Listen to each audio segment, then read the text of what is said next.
Гурван асуудлын талаар мэдээлэл хийнэ.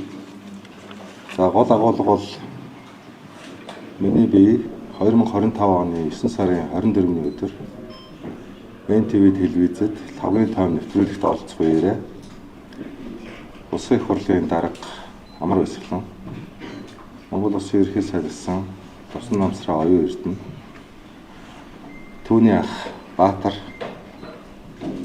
нартай холбогдох тодорхой асуудлын талаар мэдээлэл хийсэн байна.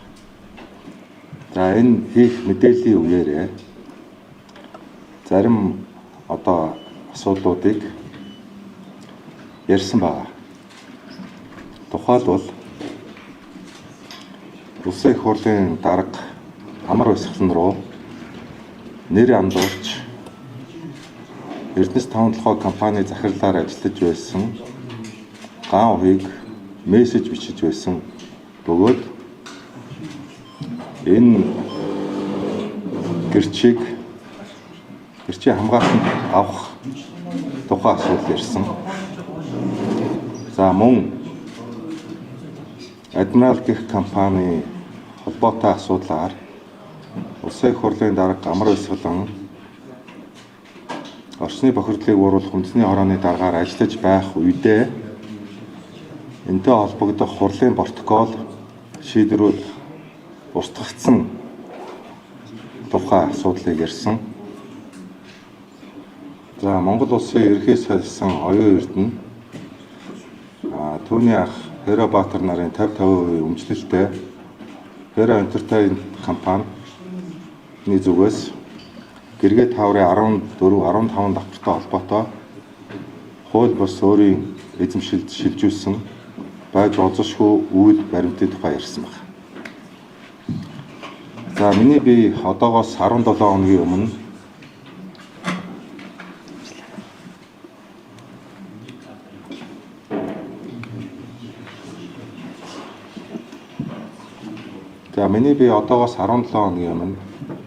хууль зүйн дотоод хэргийн сайдаар томилогдоод ажиллаж байна. За энэ томилогдсноос хойш хугацаанд өөрийн өмнө ярьсан асуудлуудын араас ууггүй ажиллаж байгаа гэдгийг нотлох баримттайгаар өнөөдөр та бүхэнд танилцуулах гэж байгаамаа.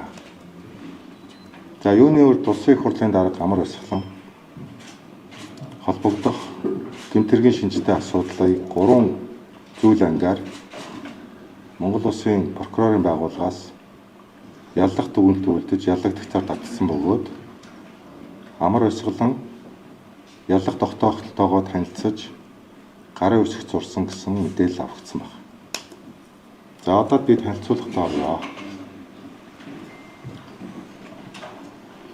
5.5 нэвтрүүлэгт дурдсан Эрдэнэс 5 толгойн захирал ган ухигийн зүгээс Улсын их хурлын дарга Амар Баясгалан андуурч бичсэн мессеж ийг та бүхэнд үзүүлж байна. Энэхүү нотлох баримт нь одоогийн хүртэлх байдлаар мөрдөн шалгах ажиллагаанд хавц тэрэгт байхгүй бөгөөд авагдаагүй байгаа.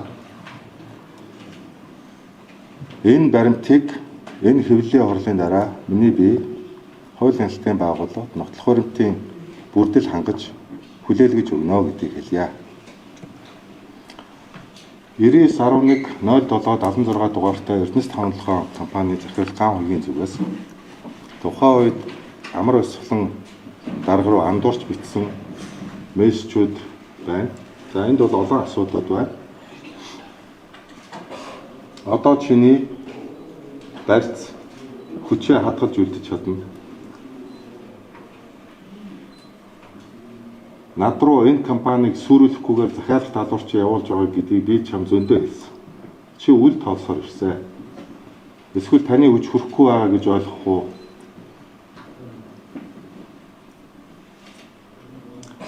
Энэ томилгоог алдвал Эрдэнэс 5 толгойн 50%-ийг алдсан гэсэн үг.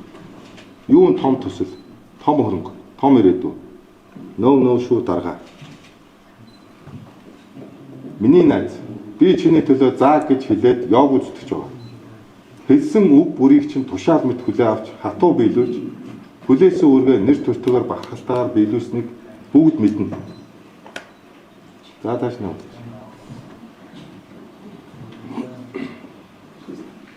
За энэ мессежний та бүхэнд огноог нь харуулъя. 2019 оны 6 сарын 19-ны өдөр гав уягаас амар ойсгосон руу. Манай сайд тухайн үеийн уул уурхайн сайд сумын явц байсан. Манай сайд нөгөө охин компани асуудлаа төдий дахиад оруулж байна. Хүчээр жагсаалтанд хийсэн байна гинэ. Та анхаарал хандуулаач тэгхүү. Цаг 50 минутын дараа хойшлуулсан гинэ гэсэн юм мессеж ирсэн. За энэ юуны тухай яриад байгаа вэ гэдгийг энэ саяны ярьж байгаа огноогоор нь та бүхэнд нотолж харуулъя. Яг энэ мессеж бичигдэж явах үед 2019 оны 7 сарын 9-ний өдөр засгийн газрын 2019 оны 296 дугаар тогтоолоор Эрдэнэс тавталгай компани охин компаниуд агуулж олон улсын хөрөнгийн зах зээлд IPO хийх шийдвэрийг Монгол Улсын засгийн газрын тогтоолоор гаргаж байсан байна. 2019 оны 7 сарын 30-ны өдөр Эрдэнэс тавталгай компани Тузын 2019 оны 28 дугаар тогтоолоор Эрдэнэс тавталгай майнинг ХКК охин компанийг үүсгэн байгуулсан. Таны мессеж дурддагч охин компани гэдэг бол Эрдэнэс тавталгай майнинг гэдэг компани тухай ярьж байна гэсэн. За энэ компани байгуулсан. За улмаар энэ охин компани нэр дээр Бортегийн өмнө засгийг хамрах тусгай зөвшөөрлүүдийг энэ компани нэр дээр шилжүүлсэн байна. Өнөөдрийн хэрүүлийн айлан болоод байгаа Бортегийн ашиглалтын лицензийг энэ охин компани шилжүүлсэн. За дараа. Энэ зурган дээр Бортег харагдаж байна. Саяны ярьж байгаа лиценз эзэмшүүлж байгаа талбай нь. За дараагийн. 2020 оны 4 сарын 27 Монгол Улсын засгийн газрын 20 оны 146 дугаар тогтоолоор саяны охин компани байгуулсан шийдвэрээ засгийн газар хүчингүй болгосон. 2020 оны буцаа 20 оны 5 сарын 28-нд Эрдэнэс тавталгай компани Тузын тогтоолоор саяны Бортегийн уурхайн лицензийг шилжүүлсэн байсан охин компанийг татан болгосон. Өөрөөр хэлбэл саяны мессежээр харьцаж байгаа үйл баримтууд бол Бортегийг хэн авах уу гэдэг тэ холбоотой ийм агуулга энд яригдж байна гэдгийг нотолж байна. Хэрвээ Бортег дээр сая төсвийг дагуулж засгийн газраас өргөн барьсан Бортегийг олон улсын хөрөнгийн зах зээлд гаргахад нээлттэй компани байгуулах хэлбэрээр ажилласан бол адмиралыг тойрсон нүүрсний хулгай асуудал гарахгүй байсан. За дараа.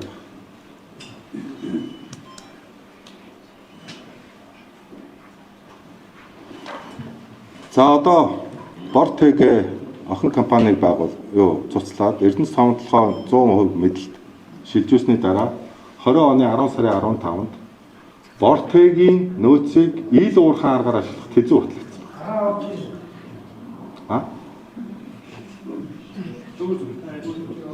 Тэзүү хүртэлцсэн. За энийг Эрдэнэс тавталгайн захирал гав хийг баталсан байна.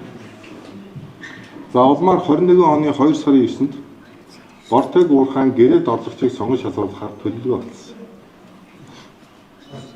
За ингээд миний 23 оны 12 сард Адмирал гэх компанитай холбоотой энэ тендерийн хууль бус одоо шалгаруулалт явсан гэдэг тэр нүүрсний сонсгол дээр баригдсан бүх баримтууд энэс хойш болсон гэсэн. За ташаач. За энэ бол ер нь Бортегийн уурхай өөрөө ямар хэмжээний том уурхай вэ гэдэг уурхай. Одоо Эрдэнэс тавталгай өнөөдрийн хүртэл ашиглаж байгаа санхин дараа орох тухайн 23 оны 12 сард нүүрс худалдан борлуулж ирсэн үнээр тооцоход 400 их найдын нүүрсний нөөцийн үнэлгээтэй буюу 100 тэрбум $, үнэлгээтэй ийм том орд. Энэ тухай бид асуулт ирж байна.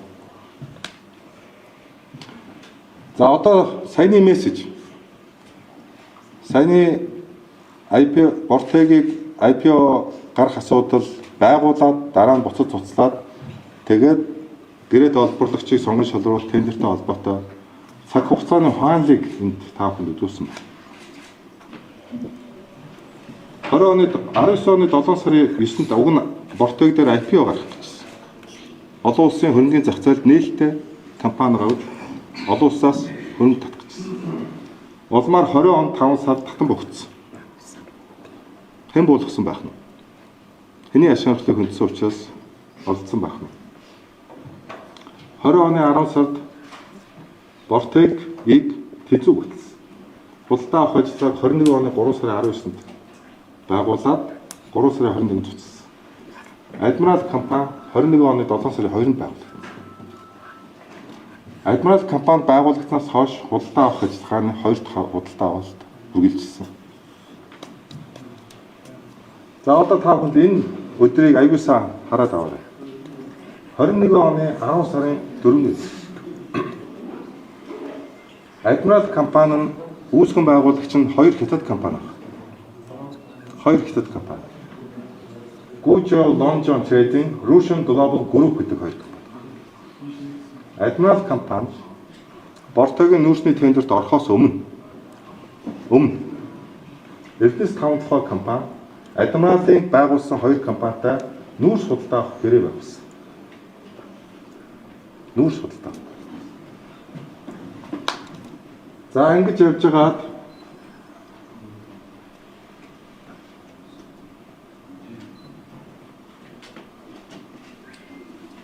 одоо 10 сарын 4-нд саяны эс нүүрс худалдаа авах гэрээ би байгууллаа гэж хэлж байна тийм.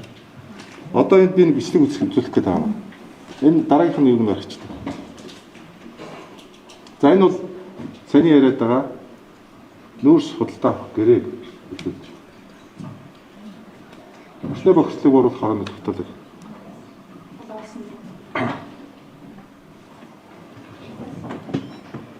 Орчны бохирдлыг бууруулах үндэсний орооны тогтоолох.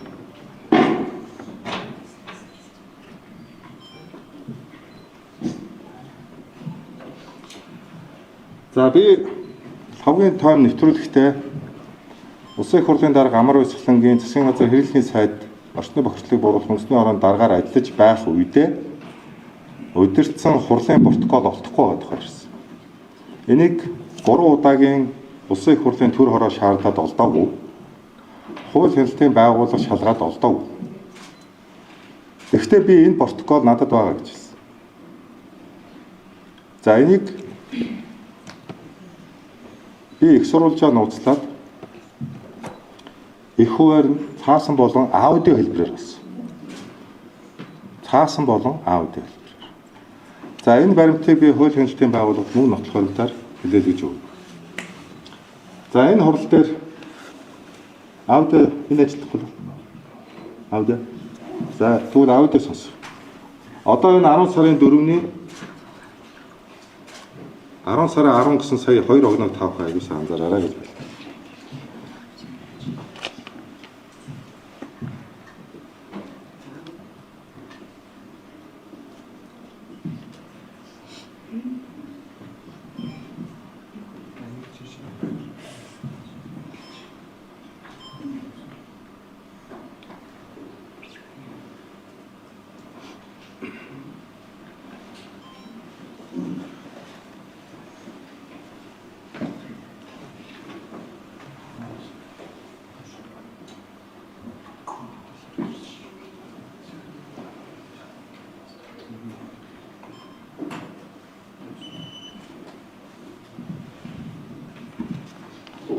Засгийн газар орчны бохирдлыг бууруулах үндэсний хорооны хууль дээр энэ дажуулах үйлдвэрийн технологиг ийм байдлаар өөрчилж ийм технологитой нүүрс угаах үйлдвэр хэрэгтэй юм байна.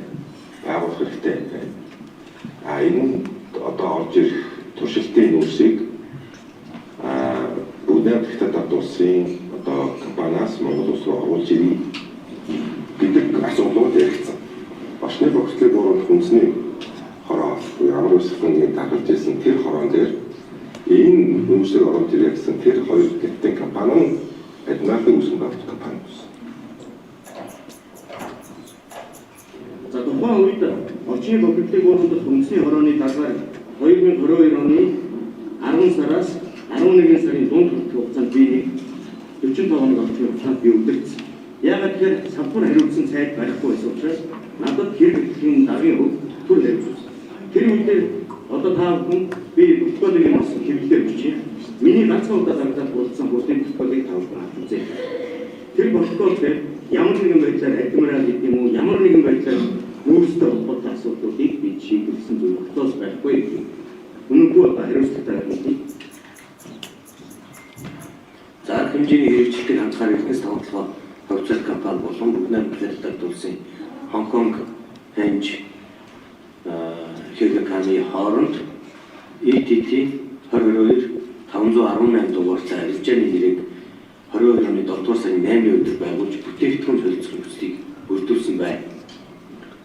За Хонконг хэнж компани үйлдвэрт тус улсын GB 3470-аас 2017 стандартын шаардлагыг нийцүүлэн үйлдвэрлэсэн 400 мянган тонн шахмал хагас кокс түж 100 мянган тонн ундаг хагас кокс түж нийт 500 мянган тонн бүтээгдэхүүнийг Монгол улс бүлээн хятадд улсын хэлийн замын өдрийн ашиг сухад ганц мод бургастай Лео Мя гэсэн уран бодоор оруулж ирэх төвтэй дүүц хэмжээний түүхийн өрсөн харилцан солилцох үйл ажиллагааг одоо үндсэндээ бол эхлүүлэхэд бэлэн болсон байна. Энэ эхлүүлээд байна гэдэг нь бол үндсэндээ эхлүүлэхэд бэлэн болсон байна. Аль биесээр үндэсний орноос шийдвэр гараагүй учраас энэ хэлцүүлгэн дээр ингэж орж ирсэн байна. За энэ 500 мянган тонн түвшний яриг хэлцээр асуудал нэрэлттэй явж байгаа нөгөө талдаа түрүүн би хэллээ. Эрдэнэс тавталгаа компани даалгавар аваад төлөв боловсруулаад цаашаа бүтээн байгуулалтын ажил эхлүүлэх төвшөнд хүрээд байгаа энэ үйлдвэрийн хөрөнгө оруулалт нь 300 орчим сая долларын хөрөнгө оруулалтын ажил хийгдэх болчихж байгаа. Тэгэхээр энийг хийж эхлэе гэдэг эцсийн шийдвэрийг өгөхийн өмнө энэ туршилтыг зайлшгүй хийх ёстой гэж бидний зүйлс үзэж өнөөдөр оруулж ирж байна. За адмиралтай холбоотой юм болоод очоод холбоогүй юм бол очоод тайлбар яг хийх юм. Яг нь би юу ч мэдэхгүй юм чинь. Очоод би ямар тайлбар хийх вэ? За монголч За би саяныхаас өмнөх юмнуудыг саяны гарч байгаа үйл баримтан дээр дахиад нэг тодтол хийхэд за эндээс юу харагдаж байгаа гэхээр нэгдүгээр тийм устгацсан олдохгүй байсан протокол дотор амар ойсгалан дарга Хонконг хэж гэдэг компанитай Эрдэнэс тавталгаа компани туршилтын нүүрс оруулж ирэх асуудлыг ярьж шийдвэрлэж байгаа. 10 сарын 10-ны өдөр. За би түрүү нэг өмнө гэрээ харуулсан. Эрдэнэс тавталгаа компани энэ хурлаас 7 хоногийн өмнө 10 сарын 4-ний өдөр тэр компанитай нь гэрээгээ байгуулсан байсан. Буюу орчны бохирдлыг бууруулах хорооны шийдвэр гарахаас өмнө гэсэн. Нэг дахь факт. Хоёр дахь факт. Адмирал компанитай ямар ч холбоогүй мэдэхгүй гэж хэлсэн болвол сая энэ протокол гарч байгаа Хонконг хэж гэх компани эзэн Жан Шоужин гэж хятадн улсын иргэн нь Адмирал компани үүсгэн байгуулагч тэр нэг иргэн гэдэг нь улсын бүртгэлийн байгууллагад өгсөн материал гарын үсгээрээ нотлогдож байгаа. Энэ бол цоошин баримт гарч ирж байна. За энэ асуудлыг 2023 оны 11-р сарын 1-ний өдөр Монгол улсын ерөнхий сайд асан оюун эрдэнэ тухайн үеийн засгийн газрын хуралдаан дээр хөндөж ярьж ирсэн аудио бичлэгийг би одоо сонсох гэж байна. Засгийн газрын хуралдааны нээлттэй хуралдаан дээр яригдсан бичлэг учраас энэ төрийн болон албаны нууцад хамаарахгүй гэдгийг би тодтогч хэлье. Би тань хаана юу болж байгааг бүгд мэдчихдэг. Тэгээ маш их хардлагатай байлгүй. Амраад армаачсан энийг бас нэлээд сайн өөрөө мандалгаа зэгцэлтэй байгаа. Би бас амраад хэлсэн дээр одоо нэр алхамтуудаа адмирал гэдэг компаниуд олцсон. Тэр нь юу болох вэ гэсэн. Тийм зүйл бол одоо тэгээд ингэж дахиж ингэ явуул тэгээд одоо нийгэмд ийм асуудал болов тэгээд маш харамсалтай зүйл болно шүү. Тэгээд тэрэн дээр одоо яаж ч болохгүй байдалд орно шүү дээ. Тэгэхээр энэ дээр одоо намаа тэрмэн одоо өөрөө системд манлал үзүүлээд энэ байдлаас ингээд бүр вижнтэй бүр төгс гарах хэрэгтэй. Өөр зүйл хамгийн гайвуу тий. За энэ миний хөндөж ярих гэж байгаа эхний асуудал. Өөрөөр хэлбэл хамгийн томд тухайд ярьсан олдохгүй байсан за мөн мессеж бичижсэн хоёр асуудлыг олж авсан бөгөөд та бүхэнд одоо хуваар нь үзүүллээ. Энэ нэвтрүүлгийн дараа миний би саяны ярьсан бүх бичлэг, аудио, цаасан мессеж бүх зүйлийг хуулийн хэлтийн байгууллагад нотлох хуримтаар хүлээл гэж байна. За хоёр дахь асуулт. Хоёр дахь би сэдв яриад байна. За хоёр дахь сэдв яриад. За миний би 5-ын танд орох нэвтрүүлгээрээ гэргээ таавартай холбоотой асуудлыг ярьсан. За энийг одоо иргэнээс дээрэмсж авсан гэдэг би зүйлийг бол ийм мэдээлэлтэй байна гэдэг зүйлийг хэлж ирсэн. За энэ асуудлыг судалж үзсэн. 2014 оны эхлээд гэргээ тааврын дүрс байна. Энэ ямар байшингийн тухай яриад байгааг бас хүмүүс мэдэхгүй байна. Гэргээ таавар гэж ямар байшин байдаг вэ гэдгийг хэлж.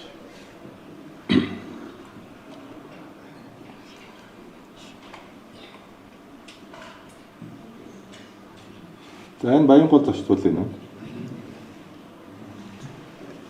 Замтээврийн яамны хажууд байдаг. Их тавны гүрний баруун талд байдаг ийм тавар байгаа. Энэ 14 15 давхар гээд нийлүүлсэн энэ офисын тухай яриад байгаа. 14 давхар 450 орчим, 15 давхар 500 м гээд нийтдээ 1000 орчим метр квадрат ийм офисын тухай асуудлыг ярьсан гэдэг. Тэгэхээр дүрсээр та бүхэнд харуулъя. За одоо баримтаа бичиж.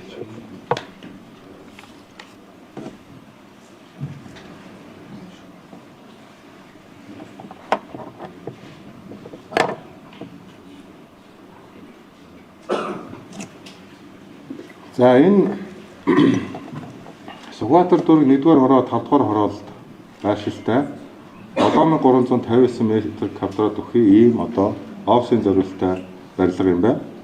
14 давхар 476.7 м квадрат, 15 давхар 556 м квадрат ийм одоо офис байна.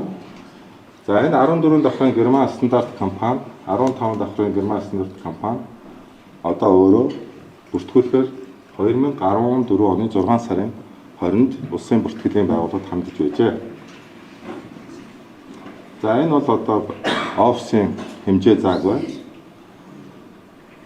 За улмаар хаан банкны зээлийн барьцаанаас чөлөөлөөд саяны ярьсан Герман стандарт компани нэрээр 14 болон 15 давхрын үл хөлбөмбөгийн гэрчлэгээнүүд нь гарч байсан байна. 14 оны 6 сарын 20-нд.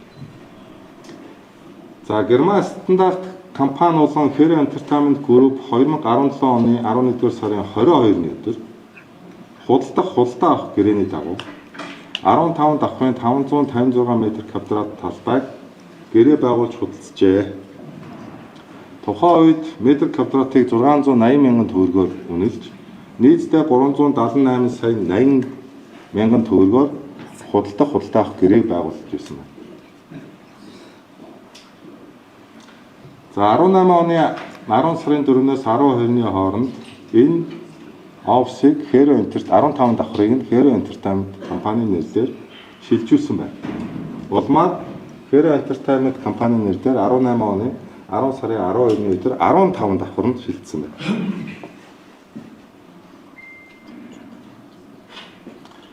За одоо 2021 оны 10 сарын 26-ны өдөр Герман стандарт компани Green Pinus компанийн хооронд үл хөл хөрөнгө худалдаа авах гэрээ байгуулж 14 давхрын 476.6 м квадрат талбай 700 сая төгрөгөөр үнэлж худалдан авсан байна. За ингээд Герман стандартаас Green Pinus компанийн хооронд энэ үл хөрөнгийг шилжүүлсэн байна. За энэ үл хөдлөлийн гэрчлэг нь 21 оны 11 сарын 1-ний өдөр Green Pinus гэдэг компани нэрээр шилжсэн байна. За одоо 2025 оны 1-р сарын 8-ны өдөр Hero Entertainment Group компани хувьцаа эзэмшигчдийн 2021 оны 1-р сарын 8-ны өдрийн тогтоолоор энэхүү 14 давхрын 476 м2 талбайтай офисын зориулалттай хөрөнгийг худалдан авахыг зөвшөөр тогтоол батлаад энэ гэрээнд гарын ус зурхыг Баатар захирал зөвшөөрсөн хувьцаа эзэмшигчийн тогтоол гарсан. За энэ тогтоолд Hero Entertainment Group-ийн 50% хувьцаа эзэмшигч Баатар ил оюун эрдэнээр гарын усыг зурж энэ тогтоолыг баталсан байна. 2025 оны 1-р сарын 9-ний өдөр Greenpeace компани Hero Entertainment компани хооронд худалдаа авах гэрээ байгуулагдсан. Нийтдээ 14 давхрын 476.7 м2 талбай 1.5 тэрбум төгрөгөөр үнэлж 2025 оны 1-р сарын 20-ны өдрийн дотор Greenpeace компани энэ мөнгийг нь шилжүүлэх нөхцөлтэйгээр худалдаа авах гэрээ байгуулагдсан байна. За энэ тавхад огноог нь харж байгаа. 25 оны 1 сарын 20-ны өдөр мөнгөний шилжүүлснээр энэ хөрөнгө шилжнэ гэдэг ийм нөхцөлтэй гэрээ байгуулагдсан. 1 сарын 9-ний өдрөө буюу энэхүү худалдан авах гэрээ байгуулагдсан өдрөө үл хөдлөхөд мэдүүлэг нь гарсан. Хамгийн сонирхолтой нь худалдан авж байгаа тал нь үл хөдлөхийнхөө татварыг төлөөгүй, худалдаж байгаа тал нь 30 сая төгрөгийг төлсөн байна. Hero Entertainment энэ татварыг төлөөгүй. Худалдагч тал нь өөрөө үл хөдлөхний татвар төлж байна. За ингээ 30 сая төгрөг төлсөн. Мөн тэр өдрөө үл хөдлөхний гэрчлэл гарч байна. Гэрээ бол 1 сарын 9-ний өдөр байгуулсан гэрээ 1 сарын 20-ны дотор 1.5 тэрбумыга төлөөд тэгснээр шилжүүлнэ гэдэг гэрээ байгуулсан боловч мөнгөө шилжүүлээгүй байхад тэр өдрөө үл хөдлөхний гэрчлэл гараад Hero Entertainment руу шилжиж байгаа.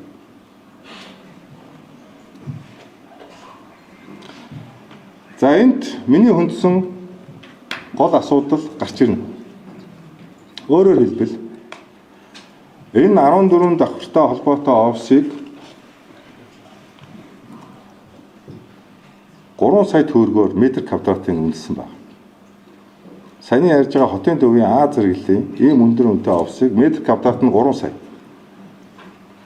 Хоёрдугаарт энэ мөнгөө өгөөгүй байхад өөрийнхөө нэр дээр авсан байна. Ямар ч орон сууц худалдаа авах гэрээ төлбөрөө шилжүүлж ордер шилждэг гэж бүгд ойлгодог байна. Тэгвэл шилжээгүй байхад мөнгөө өгөөгүй байхад энэ хөрөнгө шилжсэн байна. Тийм учраас миний бие энэ асуудлыг цааш үргэлжлүүлж шалгах ёстой гэж үзэж байна. Энэ асуудлаар худалдаа аж үйлдвэрийн танхимын гүйц захирлаар ажиллаж байсан дүүрэн энх хоёрын нэвтрүүлгээр ярьсан асуудлууд үнэн гэдэг постыг хийсэн. Миний мэдж байгаагаар дүүрэн хууль бусаар дээрэмдсэн гэх энэ үйлдэл учир холбогдлын талаар тухайн үед энэ асуудлаар Тусан намсрын оюун эрдэнэ Hero Баатар Амондра гэсэн 3 хүн сууж байгаа дүүрэнд хэлжсэн үгийн агуулга энээс хойш өөрөө цагдаа орогдсон гэх үйл баримтын талаар холбогдох хууль хяналтын байгууллагад мэдүүлгээ өгөөд явж байгаа. Тийм учраас энэ асуудлыг хууль хяналтын байгууллагад өнөөдөр миний бие шилжүүлж албан ёсоор шалгуулахаа илэрхийлж байна. Гуравт за миний бие Эрдэнэс оюу толгой компаниас нууцлалын тамхтайгаар 20 сая доллар оюу толгой компаниас авсан бөгөөд энийг нууцлалын тамхтайгаар зарцуулсан асуудлын талаар өмнө нь бас пост илэрч тавьж ирсэн.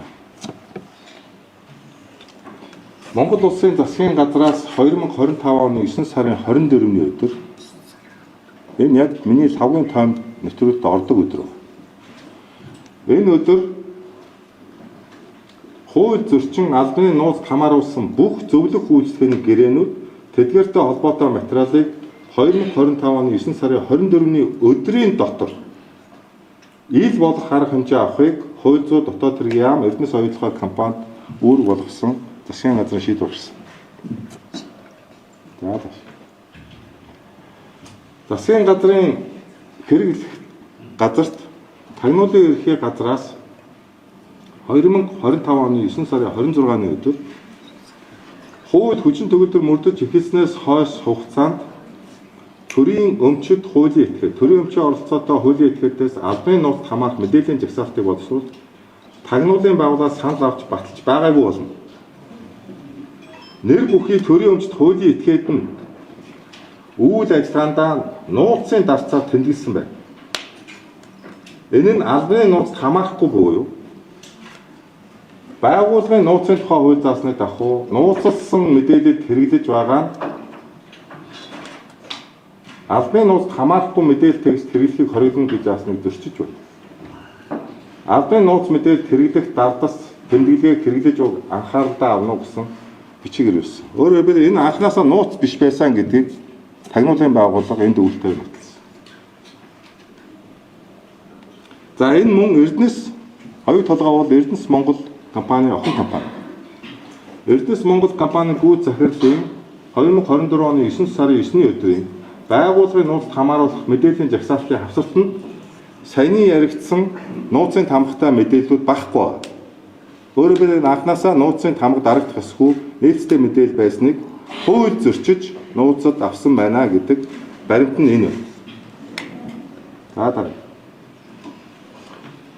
За энэ асуудлыг миний бие хууль зүйн дотоод хэргийн сайдаар 2025 оны 10 сарын 24-ний өдөр томилогдоод оцсныхаа дараа дахиж нягтлж илүү өргөн хүрээтэй авч үзэх шаардлагатай гэдэг дүгнэлтэнд хүрсэн. Яагаад тэгэхээр хууль зүйн дотоод хэргийн яамн дээр мөн нууцын тамганы дардстай Эрдэнэс оюутлоготой холбоотой энэ мөнгөний зарцуулалттай холбоотой маш их хэмжээний нууцын дардстай бичиг баримтууд байсан.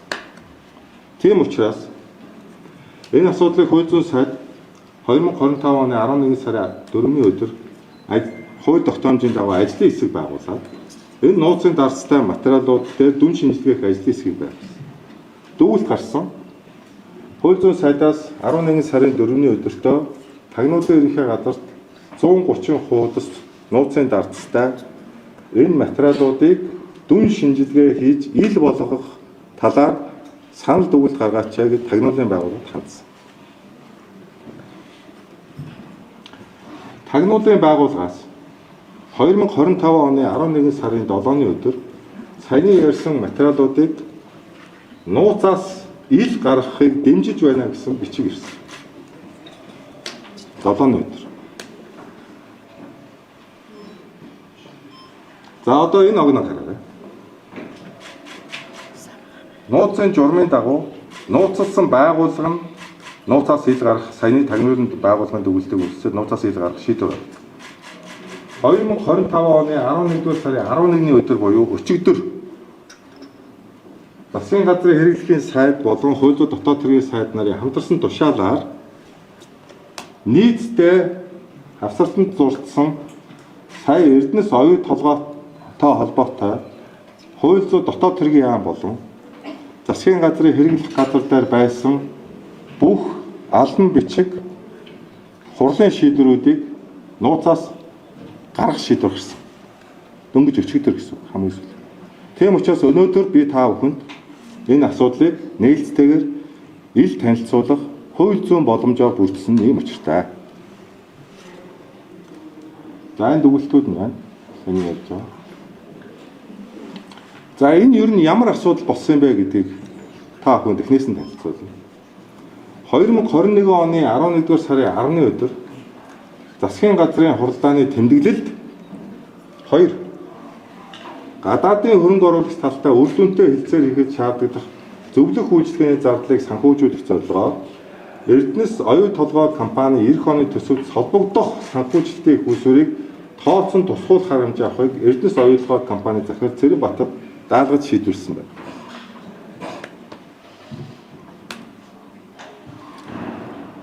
Энэ өдрөөс 1 хоногийн дараа буюу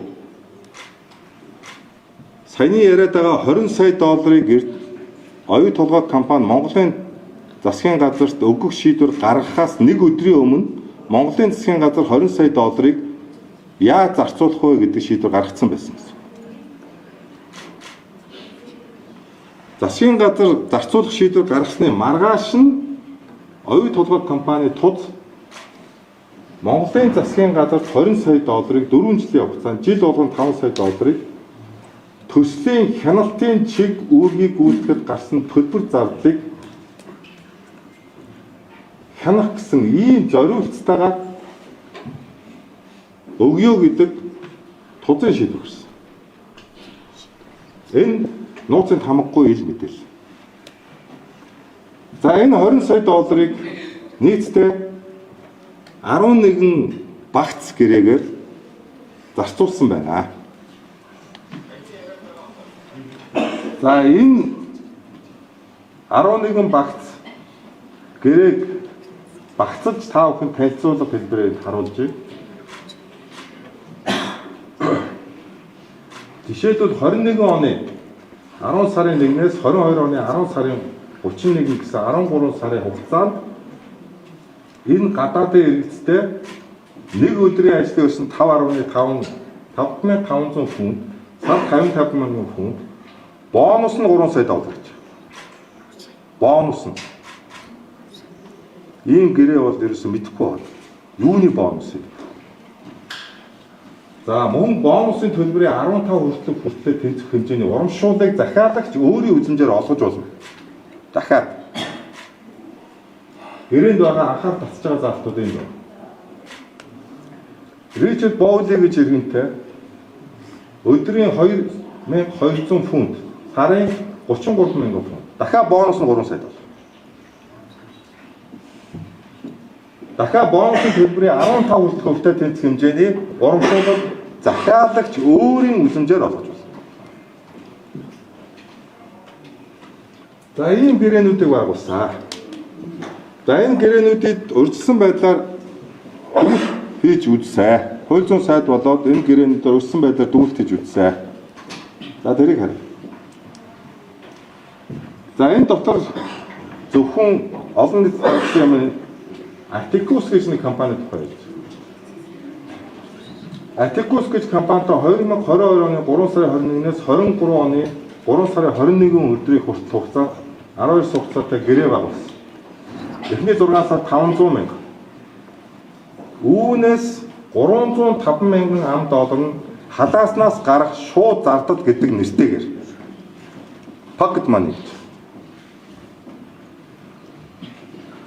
500 мянган долларын ажил гүйцэтгэх гэрээний 305 мянган халааснаас гарах зардалч өгж байгаа гэж өгж гэрээ байгуулж.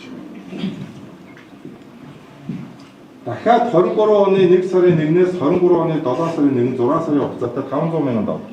Дахиад 320 мянган мөн pocket money. Халаасны мөнгө. 23 оны 3 сарын 16-наас 200 мянган долларыг мөн дахиад гэрээ хийгээд байна. Гэрээний хугацаа дуусаагүй вахт гэрээ хийгээд байна. Нэмэлт гэрээ хийгээд байна. 23 оны 10 сарын 1-ээс 24 оны 7 сарын 1 дахиад 500 мянган доллар. Дахиад 140 мянган дахиад карбаны мөнгө өгч байгаа. За энэ гэрээг ямар зорилготой байгуулад байгаа юм бэ? Энэ одоо юу хийх гэж байгаа юм бэ энэ гэрээний? Дэлхийн эдийн засгийн форум, Дэлхийн наадам, Invest Mongolia суурлаар хэмжээ.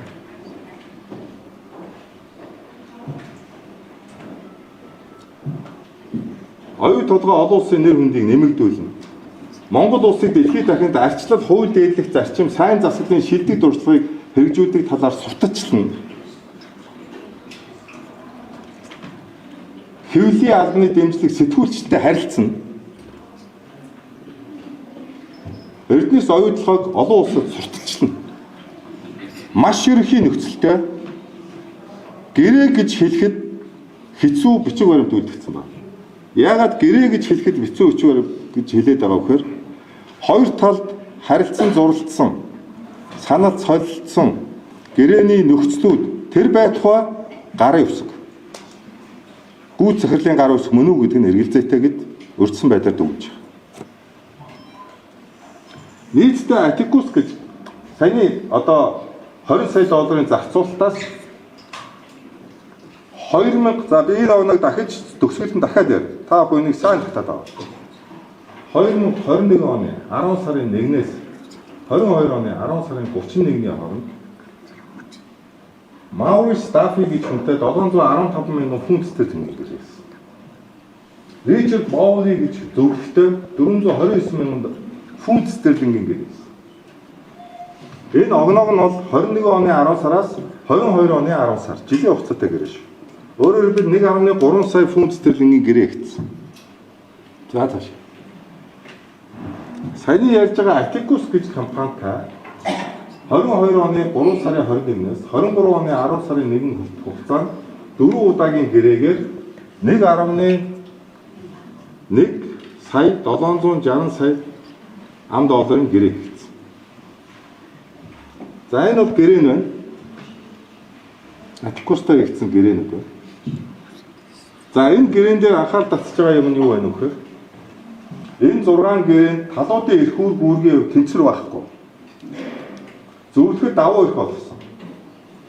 Гэрээгээр ямар ажил хийх гэж байгаа нь тодорхой биш. Гэрээний биелэлийг яаж тооцох дүгнэх нь тодорхойгүй. Ийм гэрээнүүдийг байгуулсан. За энэ бол Атикус компани 1.7 сая ам долларын гэрээний тайлан гэж Атикус компаниас нууцын тамхтайгаар ирүүлсэн тайлан энэ.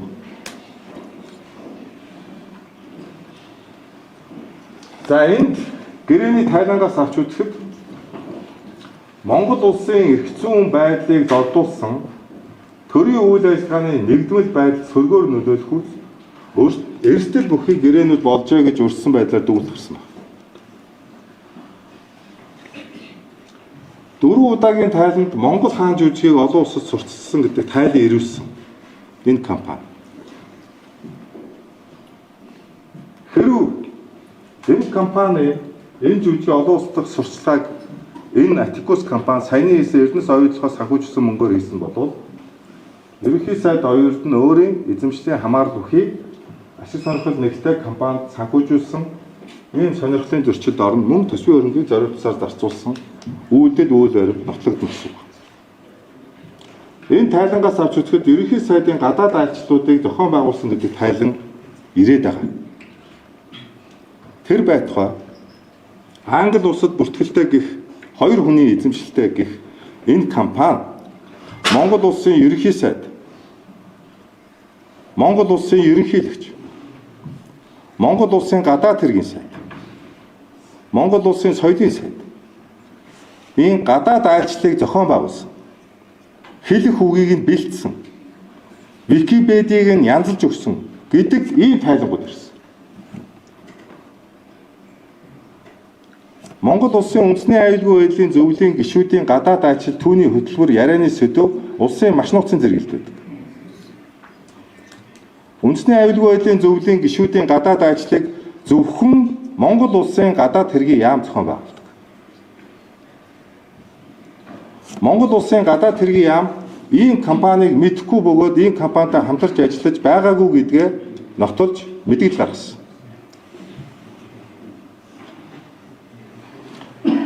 Энэ компанид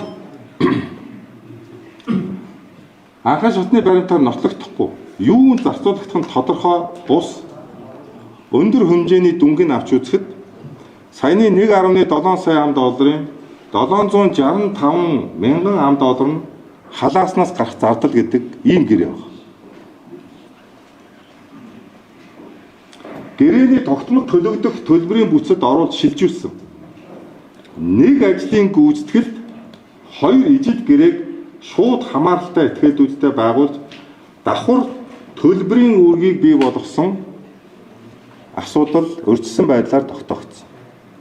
Өөрөөр хэлбэл халахвч шинжтэй, мөнгө угаах шинжтэй хэлцлүүд, шилжүүлгүүд байсан гэж өрчсөн байдлаар дүгнэгдсэн. За энэ мөнгө шилжүүлгийн баримтууд нь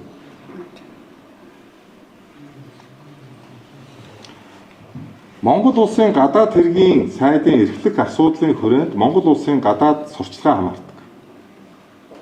Гадаад харилцааны яамнаас гадуур Монгол улсын аль нэг сайд гадаад улсын ямар мэдэгдэхгүй компанитай Монгол улсын үндэсний аюулгүй байдлын зөвлөл болон засгийн газар их хурлын гишүүдийн гадаад ажлыг зохион байгуулсан, арга хэмжээ оролцох хийсэн, санхүүжилт өгсөн үйл баримтууд нь зөвхөн мөнгө угаах шинжтэй үйлдэл биш, Монгол улсын үндэсний аюулгүй байдалд харшиж болзошгүй үйлдэл гэж үзэж байгаа.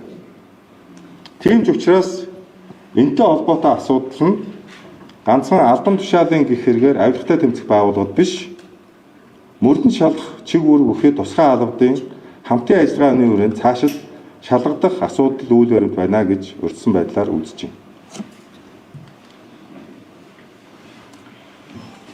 За энд гарын шиг зурж байгаа Цэрэнбат хамаг дарж баталгаажуулсан их хүн байгаа хэсэг. Энэ гэрээг байгуулахдаа ер нь зөвшөөрөл юмнууд байна уу гэдэг асуудал тодорхойгүй.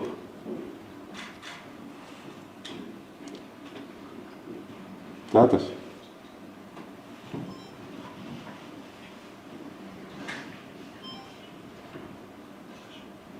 Таашаа. За би саяхан өнгөрсөн 7 оны 5 дахь өдөр номын сайдын нэг тогтоол гаргасан. За ийм Монгол улсын олон улс дахь сурчлагын мэдээллийн үндэсний хороо гэдэг Монгол улсын засгийн газраас байгуулаад энэ хорооны тогтоолоор хамаггүй төр жүжигийг олон улсад тоглуулахад дэмжлэг үзүүлэх шийдвэр гаргасан байна. Энэ тогтоол зурсан арга хэмжээнд хэдэн төгрөгийг гаргасан бай гэдэг санхүүжилтийн араас хөөж үзэж байгаа. За энэ тогтоолын хэрэгжилтэн дээр үндэсний хорооны үйл ажиллагаанд зориулаад 2024 онд нийтдээ төсвийн гүйцэтгэл нь 6.2 тэрбум төгрөг ямарсан гарсан байна. 2025 онд 201.3 сая төгрөг гарсан байна. Одоогийн байдлаар 6.5 тэрбум төгрөг сая дурдсан энэ тогтоолын дагуу санхүүжигдсэн байна.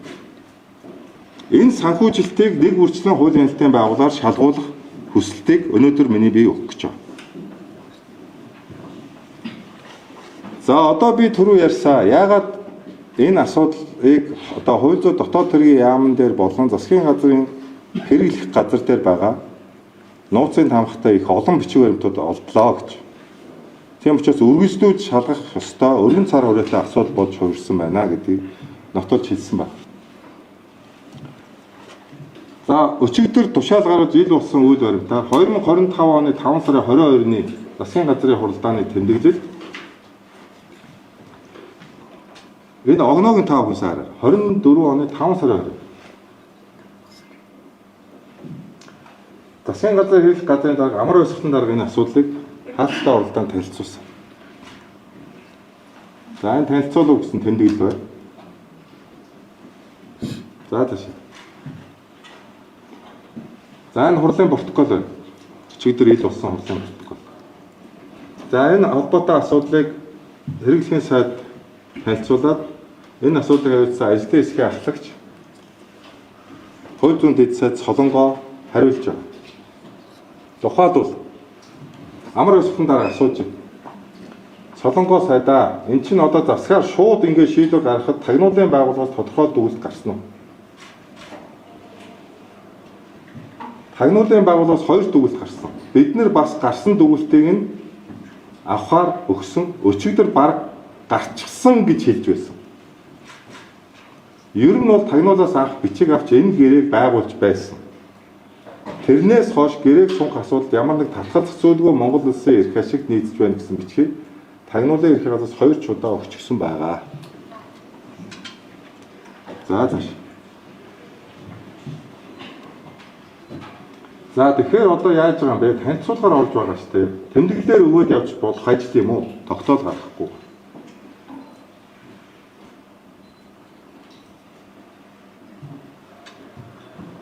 За энд тийм хэлж байна. Шадар сайд амар сайхан хурал удирдах гэсэн. Энэ тэмдэглэлээр биш баг тогтоолоор явах зүйтэй байхаа. Тэгээд нарийн ширээ асуудлуудаа хоорондоо сайн ярьцгаа. Дараагийн. Хэрэглэхийн за. Гэнэ. За энэ 6 сарын 5-ны засгийн газрын хуралдааны тэмдэглэлийн төслийг сайд нарт хөрвүүлж саяны ярьж байгаа тэмдэглэлийн төслийг хэрэглэхийн сайд хөрвүүлж ирсэн. За энэ санал авч ирсэн материалда ийм тэмдэглэлийн төслийг ирүүлж ирсэн. 2024 оны 6 сарын 5-ны өдөр би хууль зүйн дотоод хэргийн сайдаар ажиллаж ирсэн учраас би өөрөө энийг сайн мэдчихэв. Наад дээр амар ойсолтын дараагаас нууцсан дардцтайгаар энэ хоёр хүнд мөнгө өгье гэдэг тэмдэглэлийн төсөл ирсэн. Санал авахар. Танилцуулга нь энэ. За энэ тэмдэглэл дотор харсан чинь энэ хоёр хүнд ямар нөхцөлтэй, ямар үндэслэлтэй, ямар хугацаатай хэдэн төгрөгийн гэрээ байгуулах гэж байгаа гэдэг нь тоон дүн байгаа. Мөнгөн дүн байхгүй. За дараагийн. За ингээ энэ 6 сарын 6-ны өдрийн мөн хаалттай уралдааны протокол баг. Мөн хаалттай урлаа. Энд хууль зүйн дотоод хэргийн сайд энэхээр оролцсон гэж байна. Энд би оролцож байсан. За таашаа. Би өөрийнхөө хэлжсэн үг зориуд хэлж. За энд миний хэлжсэн үг. Энэ тэмдэглэлүүд ийм мөнгөн дүнгүү гарч болохгүй. Ялангуяа засгийн газраас Эрдэнэс Монгол төрийн өмчт компаниудыг санхүүжүүлэхийг даалгаж байгаа ийм тэмдэглэл тоон дүн байхгүй гарч болохгүй. Хэд хүртлээр цаашаа өсөхийг бөөмөн. Яг ийм мөнгөн дүнгүй тогтоолууд гардаг байсан учраас Хөгжлийн банктай холбоотой, нүүрстэй холбоотой засгийн газрын тогтоолууд дээр асуудал яригдсан юм аа. Энэ алдааг засгийн газар үргэлжлүүлээд яваад байж болохгүй. Энэ мөнгөнд байх ёстой. Мөнгөн дүн нь нууц биш гэж би ойлгож байгаа. Засгийн газрын гишүүдэд энэ нууц биш гэж ойлгож байгаа. Энэ мөнгөн нүгэ хэл гэж шаардаад байгаа байхгүй. Хэдэн төгрөгөөр гэрээ их гээд байгаа хэл. Засгийн газрын хууль дээр хэл гэж шаардаад. За энэ доктор ч гэсэн би хэвлэл мэдээллээр зарим лавгийн тоймд ярьж ирсэн, зарим үг хэлсэн. Орооногийн гэрээгээр халахвчилж PR-ын 1 тэрбум төгрөг гаргасан. Хэвлэлийн гэрээс санхүүжүүлсэн дүн 750 сая төгрөг. Энийг би наран цаг захиралд хэлжээж үлдэгдэл 350 сая төгрөгийн зогсоолгосон. Энэ бүхэн баримтсан байна. Сонгуул болох гэж бай. Хэвлэлийн эрхчлөөний асуудал гээд энд маш олон сэтгүүлч нарын асуудал хөндөгдөх гээд байсан учраас зогсоогдсон. Ер нь ийм асуудал дээр Эрдэнэс Монгол компаниг улс төрчид төрийг болгож ашигладаг болох хэрэгтэй. Жил болгон 750 сая төгрөгийн хэвлэлийн гэрээ хийдэг. Энийг өгтөө тэрийг хус, энийг хус гэж амаар хэлдэг. Тухай би засгийн газрын хаалттай уралдаан дээр хэлжсэн өөрийнхөө үгийг би энд гаргаж байна. За энд Солонгоо хууль зүйн дэд сайдын үгээс би зарим үгүүдийг гаргая. Арбитрийн маргаанд манай улсад зөвлөж байгаа хуулийн фирмийн зардлыг Монгол улсын засгийн газрын нөөц сангаас гаргадаг. Энэ холбогдох хуулийн тодорхой зохицуулалттай учраас нөөцөөс зардал гарч байгаа. Бусад зөвлөх үйлчлэгээний зардлыг шаардлагатай тохиолдолд гаргахтай холбоотой асуудлыг Эрдэнэс оюутлогын компаниар шийдвэрлээд явж байна. Түрүүн дурдсан 2021 оны 103 дугаар тогтоолыг хэрэгжүүлэх ажлын хэсгийг засгийн газрын хэрэглэх газрын дарга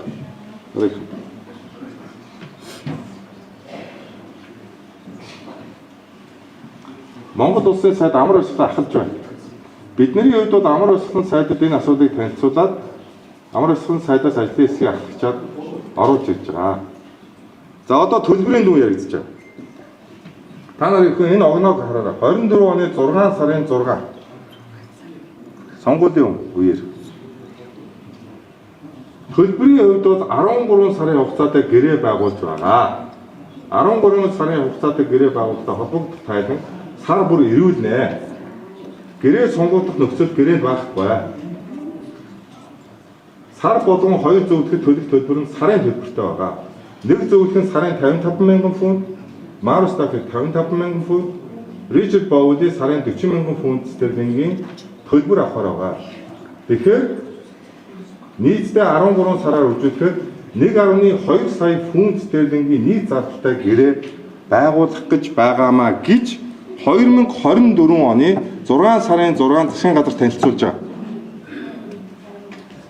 За одоо мөнгө шилжүүлсэн Эрдэнэ соёлоос мөнгө шилжүүлсэн зар юу? Өмнөх слайд руу. Энэ өмнөх. Энэ өмнөх. Хаад.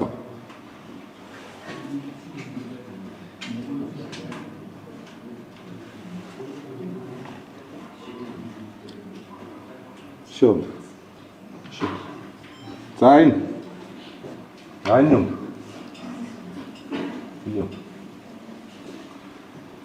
За саяны ярьж байгаа 2024 оны 6 сарын 6-ны өдөр хоёр зөвлөхөд өгөхөөр засгийн газрын шийдвэр гарч байгаа энэ шийдвэрийн мөнгө 21 оны 10 сараас 22 оны 10 сард нэгэнт Эрдэнэс оюутлогоос гараад санхүүжигдсэн байсан мөнгийг засгийн газраар нөхөж шийдвэр авсан. 3 жилийн дараа. Өөрөөр хэлбэл энэ үйл баримт юуг нотолж байна вэ гэхээр Эрдэнэс оюутлогоос авсан 20 сая ам долларыг нэг Атикус гэж одоо намын сайдын нэг баахан танилцуулгатай нэг Атикус гэж нэг компани.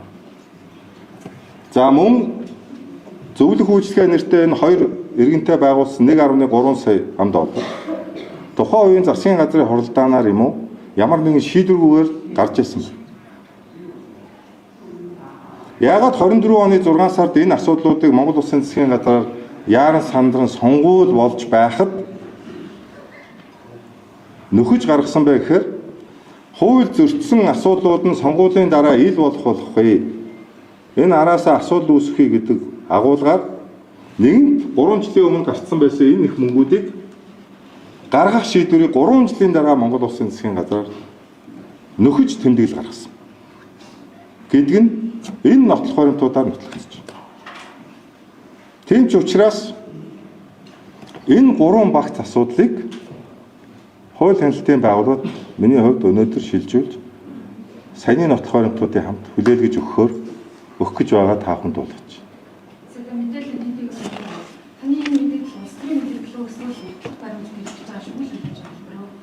Та юу гэж болох тань л асуудал. Тэгээ энэ би бол үзүүлж байгаа дандаа баримт үзүүлж. Яадаг? Ямар хуулийн үндсээр та энэ нотлох баримтууд одоо шалгагдж байгаа гэмт хэргийн үйл баримтанд байхгүй буюу одоо мөрдөн шалгах ажиллагааны нууцад байхгүй мэдээллүүдийг бий үзүүлж байна. Тэгвэл энэ одоо насаа төсөж одоо мөрдөн байдлаа одоо материалыг ингээд олон нийтэд ингээд дэлгээд хэлэх ажиллагаа. Тэгээ баг олон нийтэд ялуулаад шүүгээд шүү дээ. Энд чинь өөрөө таны хууль одоо хуульчийг одоо ялцууд хэм эцэх бай гэдэг асуулт.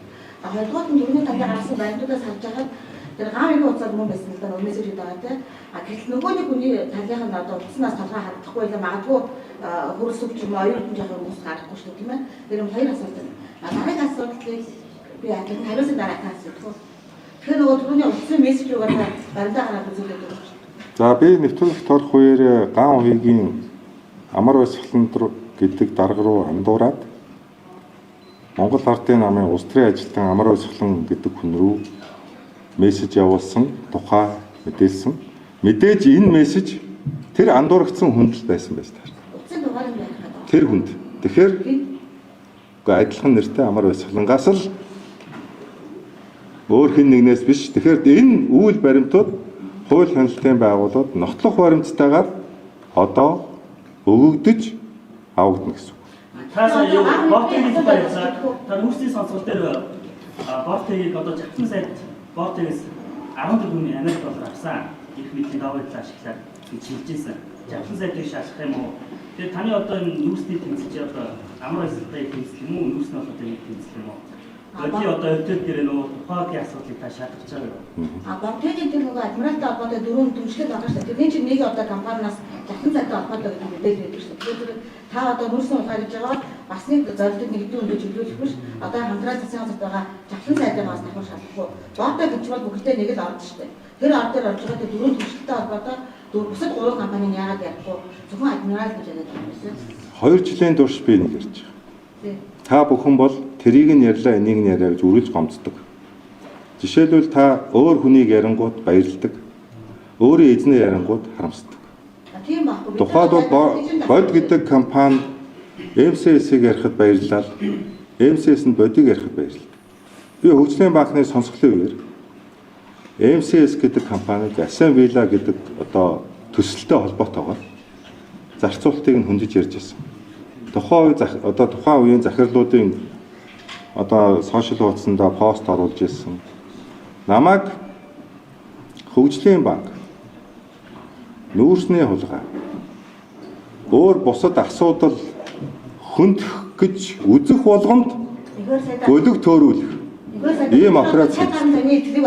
Тухайлбал та болвол Монголын үндэсний олон нийтийн телевизийн удирдах зөвлөлд санхүүждэг бөгөөд өөрийн мэдээллийн хэрэгслээрээ амар баясгалын удирдах байсан шинэ хоршоо төслөөс та санхүүжилт авсан. Сонгуулийн үед мөн тендергүүгээр. Тэгэхээр энэ одоо асуудлуудыг би одоо хууль хяналтын байгууллагаар шалгуулна. Ер нь ийм одоо захиалгатаар гөлөг төөрүүлэх альваас одоо тийм орлогод би автахгүй. Бүх асуудлыг ярьж ирсэн. Тухайлбал та сая өндөж асууж штэ. Бодийн аптекийн гэрээг яагаад хөндөөгүй гэж. Бодийн аптекийн гэрээг нүүрсний сонсголоор нэг бүтэн өдөр ирсэн. Өнөөдөр ил болгосон гэдэг байгаа тэр сонсголын бичлэг дээр бүх аптек гэрээдүүдийг ил болгож байгаа гэсэн. Энэний зарцуулалтыг ирсэн. Бодийн захирал нь өөрөө тайлбарлаж ирсэн.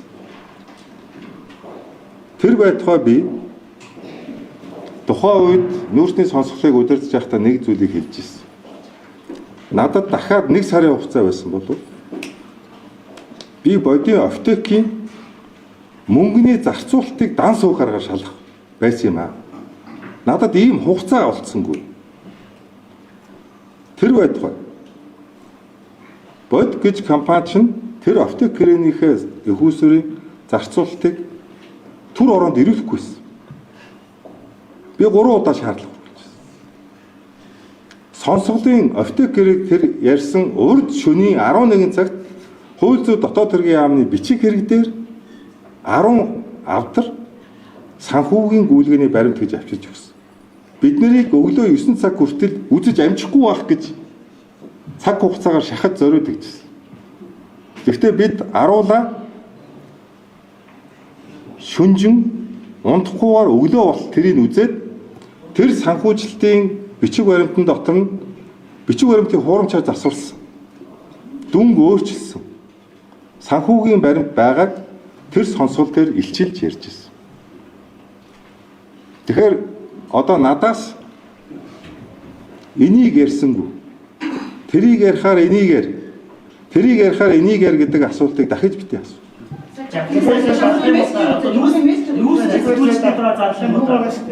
Амгуудаас сайн мэдээлж хэлсэн шүү дээ. Хэрвээ одоо намайг хамгаалалтанд аваад айлгой танилцах юм бол тэр нөө аптек гэрээтэй холбоотой бүх юм ярьж игээ. Тэр хүний хамгаалтанд аваад хариулах боломж байгаа юм. Амондроо бол хамгаалтанд ороод байх хүн биш гэж би ойлгодог. Нэг хамгаалтанд ороод байх биш. Энэ асуудлаа шалгах хэрэгтэй. Тэгэхээр би өнөөдөр хэлж байна. Энэ асуудал шалгагдана. Яагаад таны хувьд таныг хадгалахын тулд хэрэглээлийн ажлууд 1 тэрбум төгрөгийн санхүүжилтээр ажилласан гэсэн. За түрүү 7 хоногт бол та манай сайтад ярьсан өгтөө ЭГ гэх 2 хүнийг бол шалгаж байгаа гэсэн. Энэ 2 хүн яг сэтгүүл зүйн үйл ажиллагаа явуулдаг хүмүүс муу юм уу? Нэг нь бол одоо Twitter-ээр живдэг хүн, нэг нь бол одоо контент хийж эвлүүлэгч хүмүүс байсан шүү дээ. Таны хувьд одоо сэтгүүлчтэй холбоотой 2-3 удаа мэдээлэл хийсэн. Нүүрсчин За би арилч. За би хэвлэл мэдээллийн салбарт үргэлж хүндэтгэлтэй ханддаг. Эрх чөлөөнд 2 дугаарт би маш төвчээртэй ханддаг. Маш төвчээртэй ханддаг. Хүндэтгэлтэй ханддаг, би төвчээртэй ханддаг. Өнөөдрийн хүртэл. За сая таны яг асууж байгаа тодорхой эрүүгийн хэрэг үүсгэгдэн мөрдөн шалах одоо явагдаж байгаа хэрэг учрлын талаар сэтгүүлч хэвлэл мэдээллийн байгууллагад өнөөдөр багтааж мэдээлэл хийх чиглэлийг миний бие цагдаагийн байгууллагын удирдлагад өгсөн байна. Цагдаагийн байгууллага тодорхой хэрэг учрлын талаар прокуророос зөвшөөрөл авч энэ тухай мэдээлэл. Сая хэвлэлийн хуралд орохын өмнө би энэ асуудлыг тодруулахад прокурор зөвшөөрөл өгсөн гэж хэлсэн. Тийм учраас энэ хэвлэлийн хурлын дараа цагдаагийн байгууллага саяны шалгагдж байгаа хэргийн талаарх дэлгэрэнгүй мөрдөн шалгах ажиллагааны мэдээллийг цагдаагийн байгууллага өөрөө хийнэ. Таны хэвлэл мэдээлэл сэтгүүлч гэдэг яг юу гэж ажиллаж байгаа? Та мэдээлэл цацж байгаа бүх хүмүүсийг сэтгүүлцэн салбарын хүн гэж бодоод байгаа юм. Яг энэ хоёр хүн чинь сэтгүүлчийн салбарын. За энэ шалгагдж байгаа гэх хоёрч биш юм байгаа.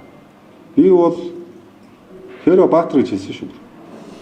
Та хоёр сэтгүүлчийг Үгүй би Хэро Баатар гэж бүр хэлсэн шүү. та хоёр сэтгүүлч. Тэгэхээр Хэро Баатар гэдэг хүн Монгол улсын үндэсний аюулгүй байдлын зөвлөлийн гишүүд, улсын их хурл засгийн газрын гишүүдийн эсрэг нэр төвд нь халдах зорилготой зохион байгуулалттай үйл ажиллагаа явуулж байгаа мөрдөн шалгаж байгаа энэ хэргийн асуудлаар мөрдөн шалгах байгууллага мэдээлэл.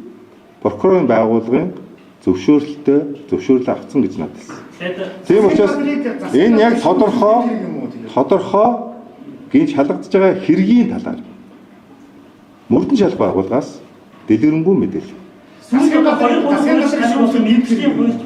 За бүгд дарагчаа маань одоо өөрөө тэр нь яг одоо нэр нүр байна уу өөрчлөж байна. Жишээлбэл байна шүү дээ. Манай бүгд дарагчаа бол байна шүү дээ. Та адмирал гэдэг энэ Бортегийн хулгай амар өсгөлийг хийжлээ гэдэг та яг хэдэн онд нэвтрүүлэг хийсэн? 22 оны хэдэн сард? 10 сар. За 22 оны 10 сард буюу анх бүгд дарагчаа хэлсэн биш үү? Тийм баад нүүрсний сонсгол болохоос 2 сарын өмнө бүгд дарагчаа хийжсэн байх нь шүү. Эндээ ихтэй байсан байх нь шүү. Тийм ээ? Тийм ээ? Тэгэхээр бүгд дарагчаа бол одоо энэ асуудлыг бүр 3 жилийн өмнө та өөрөө аюул сайн мэдчихсэн. Бас сэтгүүлч байх нэ. Шүгэл үлээж байсан. Танд баярлалаа. Хайн мэдээлэл өгөх боломж байгаа бид одоо мэдээлэл авч үзмээр байна. Сайд одоо болсон мэдээллийн хуурамч байл бүтэц таныг зээл авсан гэсэн мэдээлэл гарсан байл. Эндээ та тайлбар өгье. Хэн тийм яриад байна? Мэдээлэл гарсан байлаа. За мэдхгүй. Сүүлийн 2-3 хууль таны одоо мэрэгжлийн хуульч биш ээ. Хуулчийн мэрэгжлийн шалтгаан өгөө гэсэн. Хэцүүч гэдэг. Харин яг хуулийн шалтгаан өгч ирсэн юм. Тийм би юу? Тийм. Яг гоо энэ нөгөө юу яриад байгаа юм бэ лээ шүү дээ. Би нөгөө одоо lawyer гээд нөгөө эрх бакалавраар 4 жил сурахаар эрхцүүч болно доо. Хуульч мэрэгчлэр ажиллахын тулд ямар хүмүүс хуульчийн шалгалт өгдөг вэхээр шүүгч, өмгөөлөгч, нотариусч, прокурор гэсэн мөрдөн байцаагч. Яг ийм тусгай мэрэгжлийг бол хуульчийн лицензтэй эрхцүүчид хийдэг байхгүй юу? Хуульчийн лиценз